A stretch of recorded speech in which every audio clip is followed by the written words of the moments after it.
We were talking about starting pitching, so we'll go to Ron Darling right over there as we talk about, the best way of doing it. And I threw that question to Mark Mulder, too. It's like, which model are we going to follow? As we're talking about the Dodgers, that is a team that seems to be suited to this type of season. You want some frontline guys, right? Rays and Dodgers have them, but then you got to mix and match and tandem start. Like, how much tandem starting do you think we'll really see in this season? Well, you really have to judge how you're going to run your team by the kind of talent you have on your team. But you're right. I think there's going to be early on, the first couple of weeks in the season, like every 2 out of the 5, maybe, some tandem pitching. Let's take the Mets, for example. If they have one of their starters like Steven Matz and they have almost an automatic in Seth Lugo, that'd be a great tandem start. The guy from the left side, Lugo coming in later to pitch 2 or 3 innings. So I think you're going to see openers, you're going to see tandem starts, you're going to see guys going 7 innings like DeGrom and Cole. You're going to see a lot of different stuff. And it's really going to be, as a team, how do you judge where your talent is right now in a different season? How many teams, Mark, do you think will be thinking along those lines? Because there is a trend to go back to the orthodoxy. Or how many teams are you going to say, I'm thinking like the Twins, Rays obviously, but even a team like the Twins will be like, hey, you know what? There's a real opportunity here. How many teams do you think might do that? Well, I would say maybe as many as half of them. I think you're going to look at this season and say if there's any season to try something unorthodox, this is the one, right? We have the 60-game sprint, 66 days, not a whole lot of off days. Early on, you're going to have 30 people on the roster, which will lend to bigger bullpens, and I assume managers will lean on that early, but then, that gets chopped down to 28, then that gets chopped down to 26, so they can't get too comfortable with those big bullpens early because they're not going to be there a month in. But I just think this is the season that if you're going to try something unorthodox, especially early, this is the year to do it. Yeah, you know what? I think we're going to see a lot of his quick hooks. If a guy gives up 3, 4, 5 runs early, he's going to be out of there. And I think the teams that really will have the advantage are the ones that have the deep pitching staffs. I think the Rays and the A's, and although Pacoda doesn't love the A's, I do. I think the A's and the Rays are going to be very good this year. Their bullpens are excellent.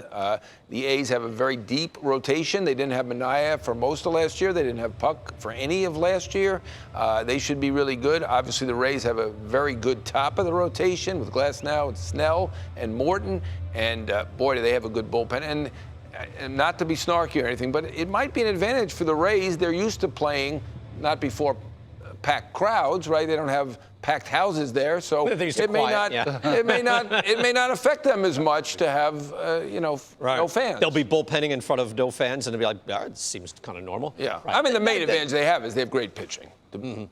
Yeah, they have fans there too. It's not like there's nobody. They have fans there. But Brian, I think one of the areas that managers are going to have to really watch themselves is 2 areas. One, back of the baseball card is going to tell you something about your starter out there and that he's one of your best. But there are going to be games early in the year where they're going to misjudge. That great pitcher's out there, he's breezed through 5, falls off a cliff in the 6th, only because of the truncated spring training. And I think also you're going to really have to identify who are your guys that can be those 3-batter minimum guys that that you can't lose the game with them in 3 batters, because there's some pitchers, very talented, who can strike out the world, but they're also the guy that can walk 2 batters on 9 pitches. You have to stay away from those guys. Let me ask a question that we were talking about earlier with Mark Mulder. Should we expect starting pitchers? Because I get thrown off. I know Garrett Cole went 5, and I see Scherzer, I think he went 5 or maybe even more.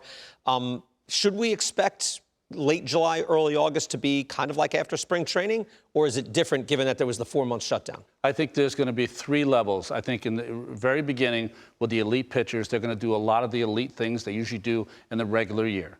But then there's going to be kind of a dead arm period that always happens at the end of April into May during the long season, where I think you're going to have to watch your starting pitchers. And then in September, without the bulk of 150, 160 innings under their belt, you're going to see guys really flourishing the last 2 weeks in September.